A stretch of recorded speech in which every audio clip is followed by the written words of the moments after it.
Hi, everyone. Judge Andrew Napolitano here for Judging Freedom. Today is Tuesday, December 10th, 2024. Colonel Larry Wilkerson joins us now. Colonel Wilkerson, always a pleasure. Thank you very much for your time. Thank you for letting me pick your brain and prevail upon your experience. In your experience, Colonel Wilkerson, have you known of a case like we have seen in Syria where the United States government the State Department has put a $10 million bounty on the head of someone whose fighters, either directly or indirectly, have been funded and trained by another part of the United States government, the Central Intelligence Agency?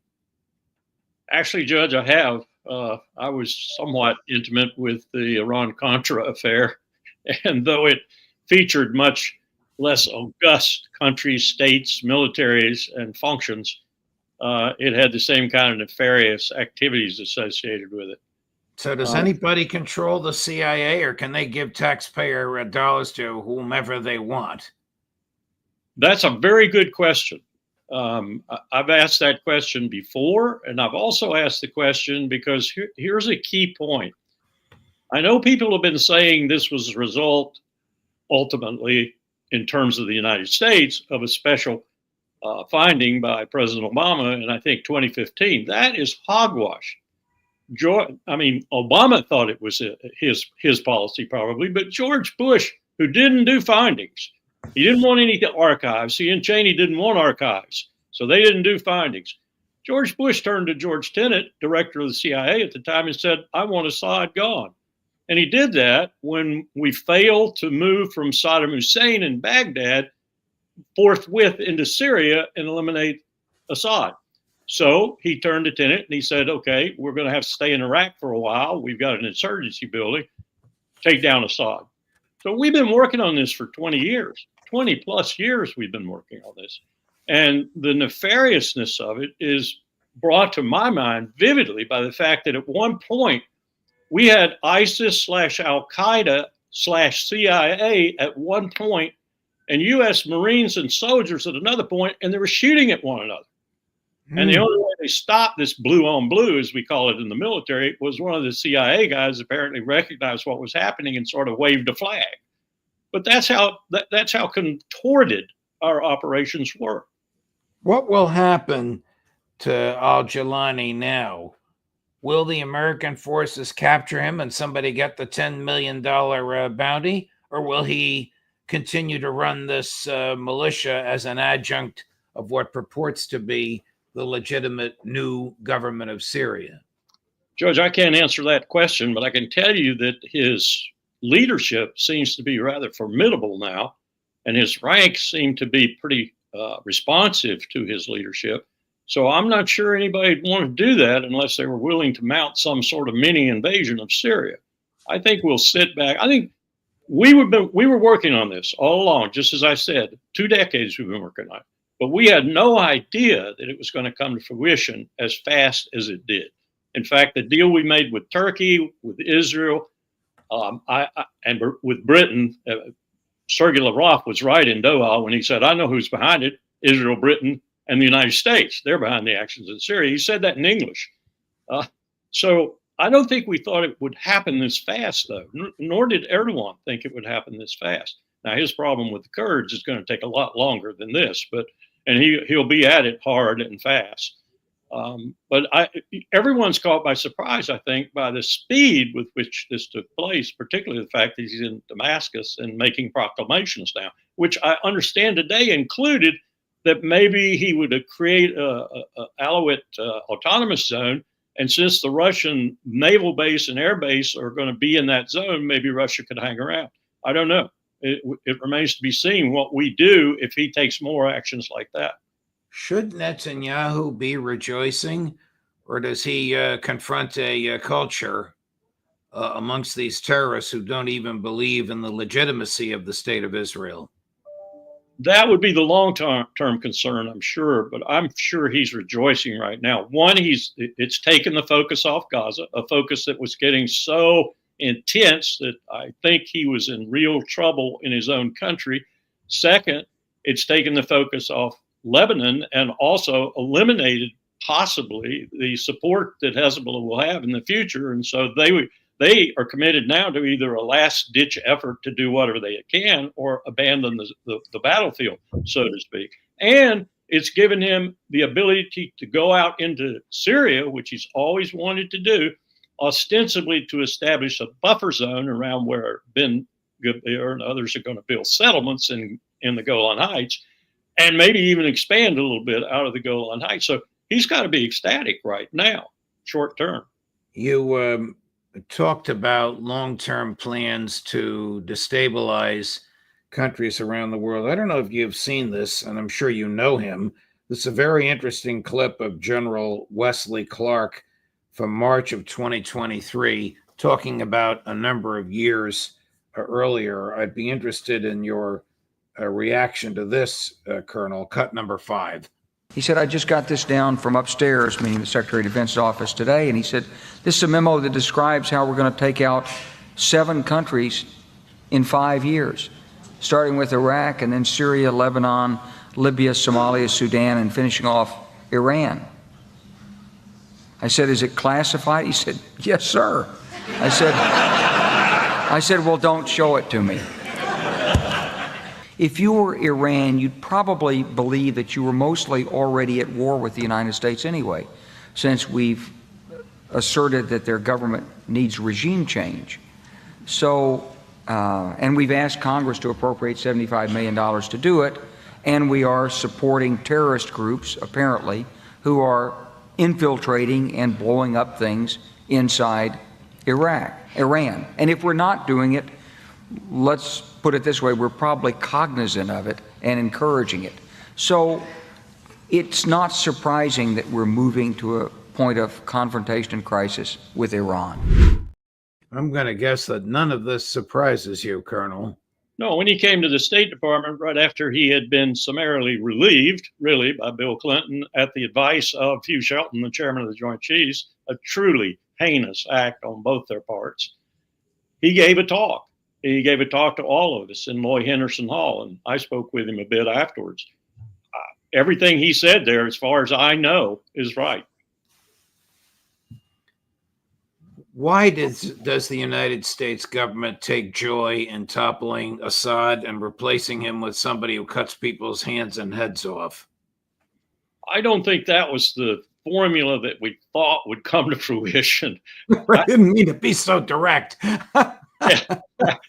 It's typical. It's typical. We start something and we don't contemplate the outcomes that are possible. And then when the worst one or one of the worst ones occurs, we're caught with our, pants down. Why did this happen so quickly? Do you have an answer for that? That's the head scratcher, Colonel. I do, I think, from people in Syria who've been unloading on me of late. And let me say first, they unloaded on me videos of the prisons that just made my heart hurt, almost as badly as Gaza and the killing of women and children. Some of these people have been in prison for 15, 16 years. First time they'd seen the sunlight in 15, 16 years. First time they'd had a decent meal in all that time, too. First time they hadn't been raped periodically in all that time, too. So this was really something coming out of these prisons. But what was happening to the Syrian regular forces was, let's say a lieutenant was making $200, $250 a month equivalent, and he could support a family and they had a fairly decent life. In the last few years, that's been about $25 a month. They haven't been making any money. They haven't been getting what they should get as an organized military. They have been treated like dirt, especially those who weren't Alawite. And they fell apart. It's not unusual for that to happen when, for an extended period of time, the military is simply not taken care of. And they were being bombed by U.S. planes and by Israeli planes, in addition to what was coming to them from the terrorists. Why was the U.S. bombing the Syrian military? What conceivable American national security interest was there in that? The overthrow of Bashar al-Assad. How is that a matter of American national security? How is Saddam Hussein's overthrow a matter of American national security? It wasn't. And how is it going to be as we overthrow the mullahs, should we do it in Tehran in America's national security interest? It isn't. No. There's no rhyme or reason to this other than we want chaos in the region. We want chaos from Belarusia all the way down to the the ports at the southern end of the Persian Gulf, Bandar Abbas and Chabahar. We want chaos on that entire axis. Do you think that the so-called ceasefire with Hezbollah negotiated by Amos Hochstein was a deception, was a fraud in order to bring about the rapid end of Syria, to liberate the IDF from dealing with Hezbollah and allow them to help push Assad out? It was a fraud to the extent that, as I understand it, Netanyahu was told, you need to do the ceasefire right now because we're going to need you for something else. And he inquired what the something else was, and they told him Syria, and he said, okay, done. Wow. Here's the United Nations Syrian envoy, not very happy with the IDF. No one, absolutely no one, saw this coming. I believe even the armed groups that are now in control of Damascus have been surprised at what has happened. The conflict in the northeast is not over. There has been clashes between the Syrian National Army, the opposition group, and the SDF. We are calling, obviously, for calm also in this area. And then a very troubling development. We are continuing to see Israeli movements and bombardments into Syrian territory. This needs to stop. According to the Syrian authorities, apparently there's still a civil service class that is running the rudimentary parts of the government. There have been more than 100 targets bombed by the IDF in the last 12 hours. And I don't know if you noticed the date on the statement from the gentleman from the UN, but that was earlier today, European time. So Netanyahu just can't stop killing, can he? No. As I understand it, he is bombing everything in Syria that he contemplates or Mossad contemplates could constitute a weapon of whatever nature, a cache, a single weapon, chemical weapons, whatever. My understanding from the United States Army was they destroyed all of the chemical weapons in the Mediterranean Sea. All this business about Assad having chemicals after that action was all false. It was a false flag operation. But they're bombing everything in Syria that could possibly serve as a weapon for whatever group, Hezbollah in particular, might pick it up. The Netanyahu could even bomb the Americans because he knows they won't shoot back. You got a point there. I'm sorry, I couldn't resist it. Here's he's done that before in the Eastern Mediterranean with a ship. we know that. Here's Secretary Blinken yesterday that the United States has clear and enduring interests in Syria, and Syria may have weapons of mass destruction. Watch this, cut number 11. The United States has clear and enduring interests in Syria. We have a strong interest in preventing the reemergence of ISIS, given the death and destruction that it's wrought for so long. We have a clear interest in ensuring that whatever weapons of mass destruction or components are left in Syria do not fall into the wrong hands. We have a clear interest in doing what we can to avoid the fragmentation of Syria, mass migrations from Syria, and, of course, the export of terrorism and extremism. The region and the world have a responsibility to support the Syrian people as they begin to rebuild their country and chart a new direction.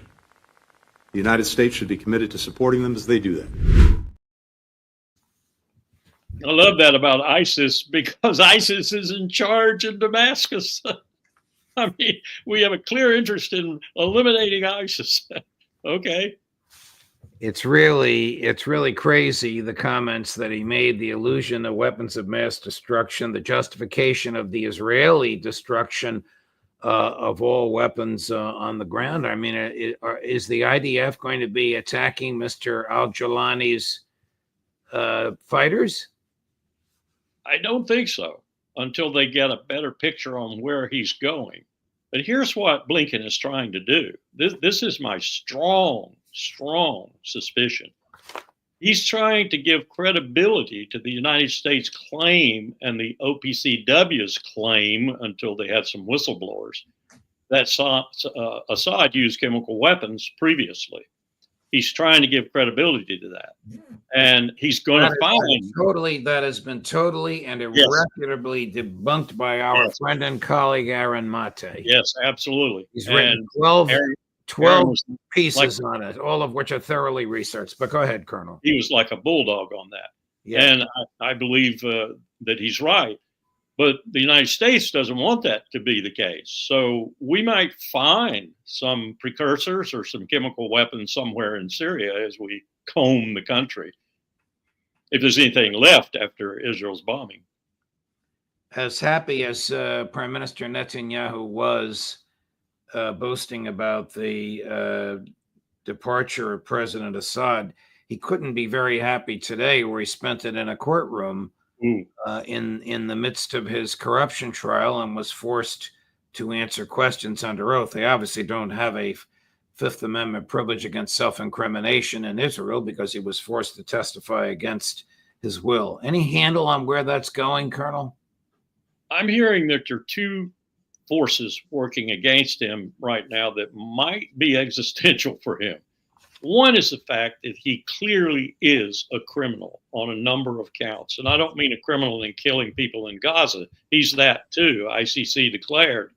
But he's a criminal in terms of taking bribes on the German submarine deal, in terms of taking bribes, massive bribes, on other arms deals and other business deals. So that's the first thing. And then the second thing is they've got a real bull terrier there, or their prosecutor, and the woman who's, I forget her name now, but she's a blonde. I saw her on TV just yesterday. She's the attorney general, and she's not going to turn him loose. He's tried everything he knows how, nefarious and otherwise, to get rid of her, but he can't seem to get rid of her. Those things together, plus his not doing anything about the hostages, and watch this, Judge, he's furiously trying to do something about the hostages now. They're working on this 24/7. Because they want to get some back and alleviate some of that duress in Israel that's causing this action against him, or they think that's part of the reason. I suspect they're right. So they want to get the hostages that they can back right now and get some kind of euphoria going that Netanyahu can tap and claim good things about. Understood. Colonel, I've been asking this for 2 days now. Why do you think the Kremlin let Assad fall? I don't think they had much choice. I think they were caught unawares too. I think to a certain extent, the Russians and the Iranians, I don't know if they were doing it in tandem, but I know they were doing it individually at least, were advising Assad on the state of his armed forces and on the state of the country in general, and telling him that he needed to do certain things in order to improve that condition and state. And he did nothing. And so they had to have had, both countries had to have had some inkling that this was going to turn bad. Now, I don't think they, like the rest of us, knew it was going to be so blitzkrieg-like, but they knew something was coming that was not going to be in their interest. President-elect Trump taunted President Putin by saying President Assad was abandoned by his principal benefactor, and that would be Vladimir Putin. Do you agree? No. And I think President Trump at Notre Dame and afterwards made some really injudicious remarks, unwise remarks. And I think he's going to regret them if Donald Trump ever regrets anything he says.